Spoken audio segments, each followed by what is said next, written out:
रात के चमकते आसमान में जब हम सर उठाकर देखते हैं तो हमें अपने सोलर सिस्टम के कुछ ग्रह और ब्रह्मांड के लाखों सितारे दिखाई देते हैं। इन सब में एक एक सितारा हमारी पृथ्वी से लाखों गुना बड़ा है और इन सब के बीच की दूरी हजारों प्रकाश वर्ष है।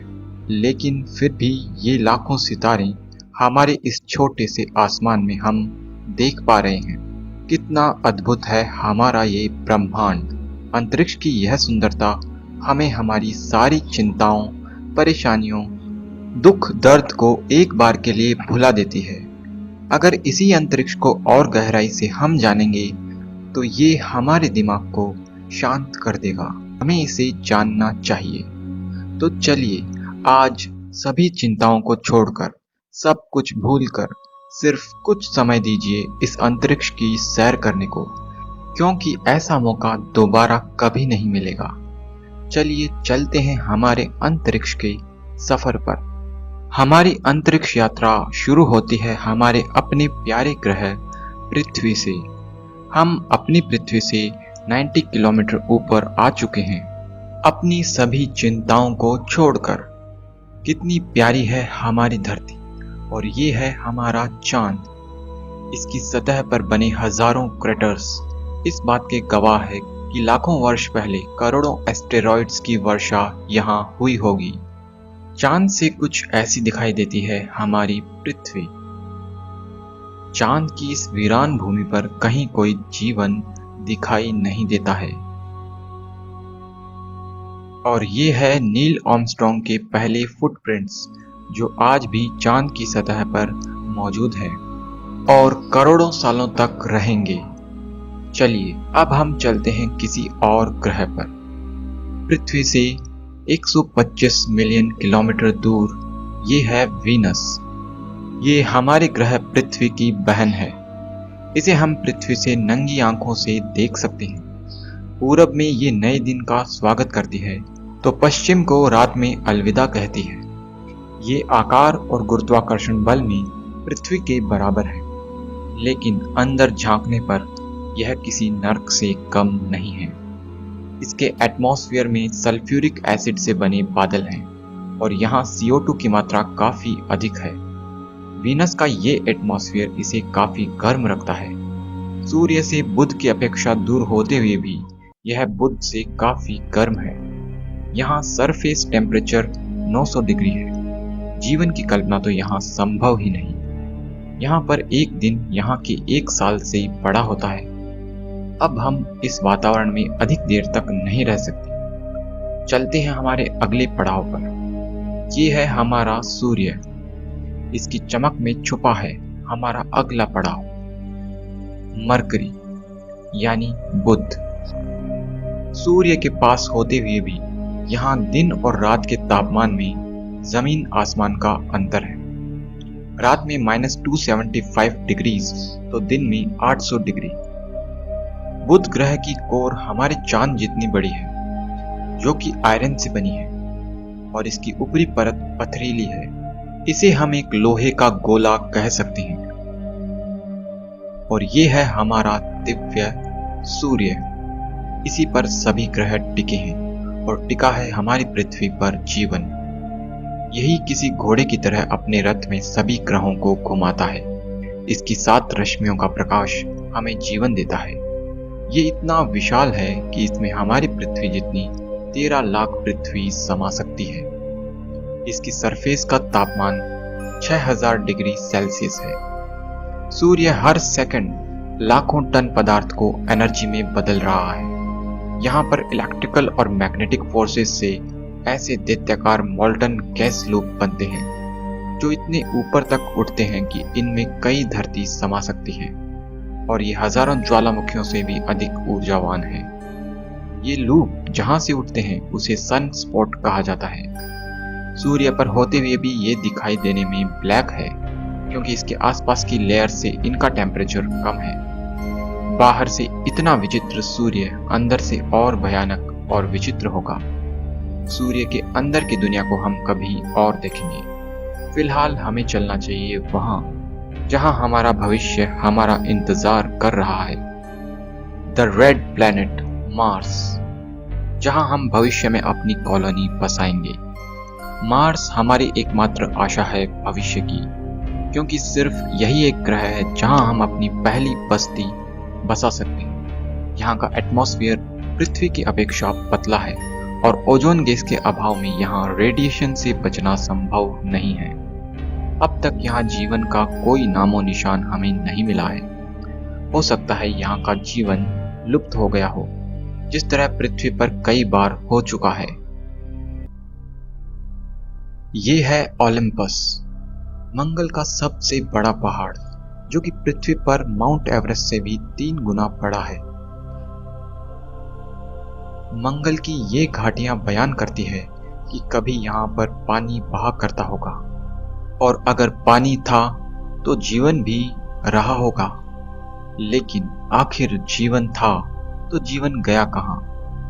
हो सकता है कि जीवन ने यहीं से पृथ्वी पर छलांग मारी हो। यह तो भविष्य ही बताएगा। अब हमें मंगल को अलविदा कहना चाहिए। मंगल से दूर चलते वक्त अब हमारी यात्रा थोड़ी मुश्किल हो सकती है, क्योंकि हमें गुजरना होगा लाखों आवारा घूमते एस्टेरॉइड्स के समुद्र से। ये एक एस्टेरॉइड बेल्ट है जो मंगल और बृहस्पति के बीच है।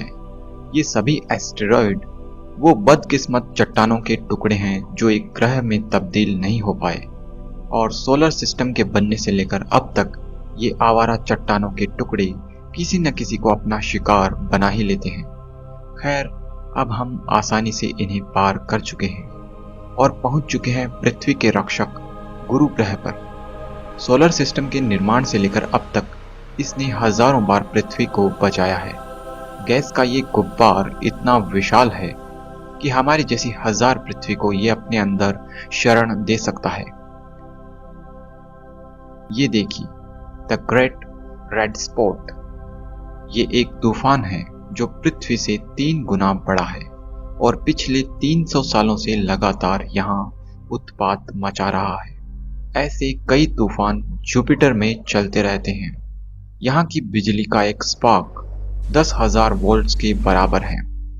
ऐसे बिजली के झटके यहाँ पर चलते ही रहते हैं। इसके अंदर जाना खतरे से खाली नहीं होगा।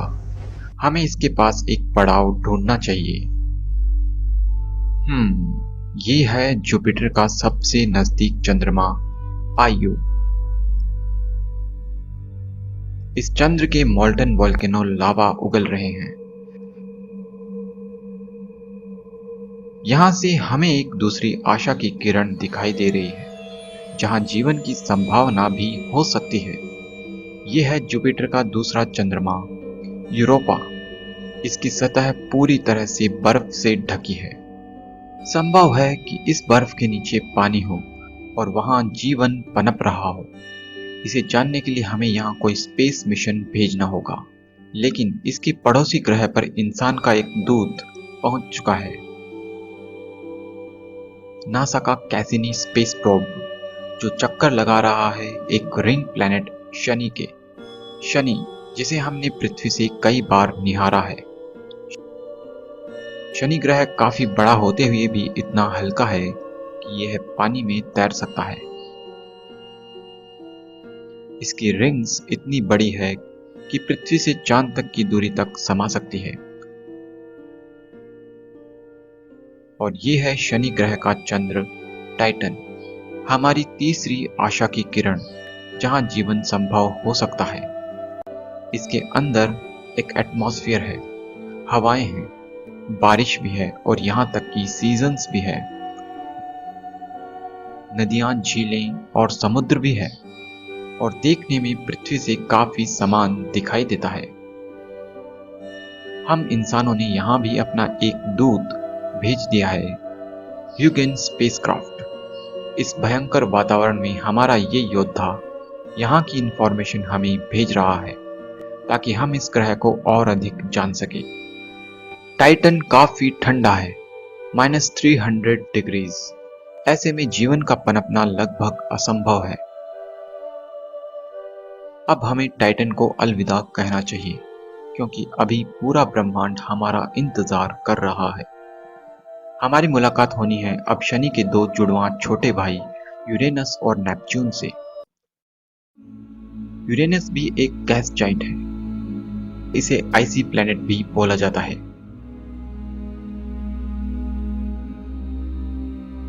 और ये है इसका जुड़वां भाई नेपच्यून। इसका नेचुरल सैटेलाइट ट्राइटन है, जो कि सॉलिड है, लेकिन ट्राइटन स्टेबल नहीं है। यह नेपच्यून के चारों ओर उसके घूर्णन की विपरीत दिशा में घूमता है। इस वजह से ये धीरे धीरे टूट रहा है और एक दिन ये टुकड़ों टुकड़ों में बिखर जाएगा। अब हमें आगे चलना चाहिए। ये है सोलर सिस्टम का सबसे अनलकी ग्रह प्लूटो। ये आज तक अपने सम्मान को पाने के लिए तरस रहा है। इसकी कहानी हम कभी और बताएंगे। फिलहाल हमें अपने सोलर सिस्टम से बाहर निकलने का रास्ता खोजना पड़ेगा।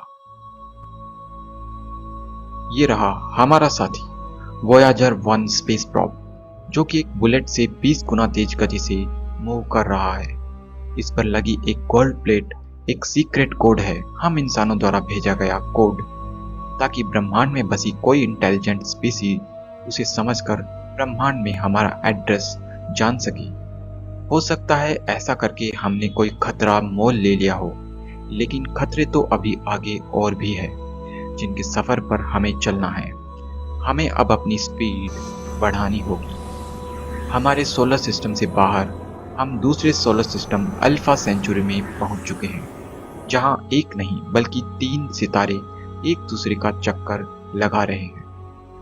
हम अपने घर से ट्रिलियन माइल्स दूर आ चुके हैं और हमें अब आगे लाखों करोड़ों मील दूर जाना होगा, पृथ्वी से 20 प्रकाश वर्ष दूर। यह है एक स्टार ग्लीस 581। इसकी आयु हमारे सूर्य के बराबर है और इसके पास का यह ग्रह बिल्कुल उतनी ही दूरी पर है जिससे यहाँ पानी बॉयल ना हो। ये हमारी पृथ्वी के जैसा हो सकता है। संभव है कि यहाँ जीवन हो। और इससे आगे पृथ्वी से 92 प्रकाश वर्ष दूर यह है ट्विन स्टार ऑफ एल्गोल। यह रात के आसमान में दिखाई देता है। प्राचीन लोग इसे डेमन स्टार कहते थे। ये दोनों स्टार एक दूसरे को ऑर्बिट करते हैं और एक दूसरे को लगातार निगल रहे हैं। ये है ओरियन मॉलिक्यूलर क्लाउड, पृथ्वी से 1300 प्रकाश वर्ष दूर एक गैस और धूल का बादल, जो हजारों प्रकाश वर्ष में फैला है और इसमें जन्म हो रहा है नए सितारों का। हजारों सितारे इसमें जन्म ले रहे हैं। अब हम आगे चलते हैं। दूर कहीं अंतरिक्ष में ब्रह्मांड में ये रंग किसने बिखेरे हैं? ब्रह्मांड में दिखाई देने वाली ये रंगोली वास्तव में किसी सितारे की मौत का रंगीन दृश्य है। यहाँ किसी सितारे का भयंकर विस्फोट हुआ है और उसका पुनर्जन्म हुआ है एक नए स्टार के रूप में, जिसे कहा जाता है व्हाइट ड्वार्फ। इसका घनत्व हमारी कल्पना से परे है। ये इतना ज्यादा घना है कि इसके एक चम्मच का वजन 1 टन के बराबर होगा और एक दिन हमारे सूर्य का भी यही हश्र होगा। बस 6 अरब साल और हम इस सुंदर रचना को देखने के लिए नहीं बचेंगे। देख पाएंगे तो इससे पहले के विनाशकारी विस्फोट को। लेकिन ब्रह्मांड में इससे भी बड़े सूर्य हैं जिनका पुनर्जन्म होता है एक न्यूट्रॉन स्टार के रूप में। एक बड़े सूर्य ने एक विस्फोट में अपना सारा पदार्थ उड़ेल कर ये रूप ले लिया है, जो कि व्हाइट ड्वार्फ से भी काफी खतरनाक है। सिर्फ 12 मील की चौड़ाई का ये न्यूट्रॉन स्टार, जिसके एक चम्मच पदार्थ का वजन हजारों टन के बराबर होगा, ये काफी तेज घूमता है। ब्रह्मांड में कुछ ऐसे न्यूट्रॉन स्टार है जिनकी स्पिनिंग स्पीड इतनी तेज है, अगर आप उनकी सरफेस पर खड़े हो जाएं तो आप लाइट की स्पीड के 25% स्पीड को अचीव कर लोगे। हमें एक अज्ञात चीज अपनी तरफ खींच रही है और लगता है वह इससे भी ताकतवर है। ये ही है ब्रह्मांड का सबसे बड़ा और सबसे भयंकर दानव, जिसकी भूख कभी शांत नहीं होती, जिसके अंदर जाने वाली कोई चीज आज तक कभी वापस न लौट पाई है न लौट पाएगी, जो पूरे ब्रह्मांड को भी निगल सकता है। प्रकाश भी इससे वापस नहीं लौट सकता। इसके अंदर आखिर क्या है, ये शायद हमेशा एक रहस्य ही रहेगा। इसके सामने अधिक देर तक रहना हमारे लिए ठीक नहीं होगा। ब्रह्मांड में इन हजारों दैत्यों को अपने अंदर किसने समाया हुआ है? ये है हमारी अपनी आकाश गंगा मिल्की वे, जिसने इन सभी विचित्र ग्रहों, उपग्रहों, उल्काओं और सूर्यों को अपने अंदर धारण किया है। इसमें 10 खरब तारे मौजूद है।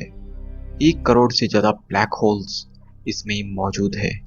ये इतनी विशाल है कि एक छोर से दूसरे छोर तक जाने में भी प्रकाश को 1 लाख साल लगेंगे। इतनी विशाल आकाशगंगा में हमारा घर पृथ्वी इसके किनारे पर है, जो इसकी विशालता के सामने सागर में एक बूंद भी नहीं है। अगर हमारा सोलर सिस्टम खत्म भी हो जाए तो इस विशाल समुद्र को क्या फर्क पड़ेगा? और क्या फर्क पड़ेगा एक समुद्र पर जब दूसरा समुद्र ही उसमें गिरने आ रहा हो? हाँ, और वो समुद्र है हमारी पड़ोसी आकाशगंगा एंड्रोमेडा, जो हमारी आकाशगंगा से टकराने आ रही है आने वाले 6 अरब साल बाद। लेकिन हमें घबराने की जरूरत नहीं है, क्योंकि तब हम भी नहीं रहेंगे। इस अनंत ब्रह्मांड में ऐसे हजारों आकाशगंगाओं के सागर हैं जो इस ब्रह्मांड के सामने एक बूंद भी नहीं है।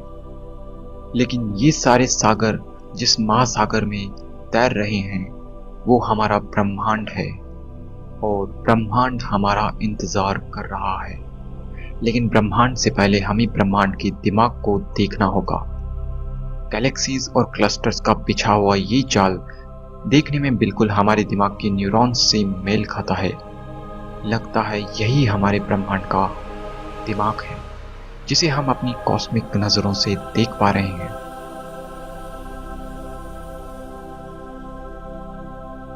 और ये है हमारा ब्रह्मांड, जिसमें लाखों गैलेक्सीज के समुद्र तैर रहे हैं। इसके आगे क्या है? क्या यह ब्रह्मांड भी किसी महासमुद्र का हिस्सा है? ये कोई नहीं जानता, और शायद जान भी नहीं सकता। हम ब्रह्मांड में काफी दूर आ चुके हैं।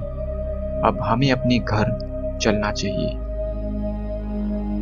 हम अपने घर पृथ्वी पर फिर से लौट आए हैं, लेकिन ब्रह्मांड की ये सारी यादें हमारे दिमाग में तरोताजा रहेगी। और ब्रह्मांड का ये सफर खत्म नहीं हुआ है, क्योंकि आपने तो ब्रह्मांड को जान लिया है, लेकिन अपने दोस्तों और फैमिली के साथ इस वीडियो को शेयर जरूर करें, ताकि वो भी इस ब्रह्मांड की सैर कर सकें। तो फ्रेंड्स, ब्रह्मांड को अलविदा कहने के बाद में आप सबसे भी अलविदा। आज के लिए बस इतना ही। मैं मिलता हूँ आपसे किसी अगले वीडियो में। तब तक के लिए बाय।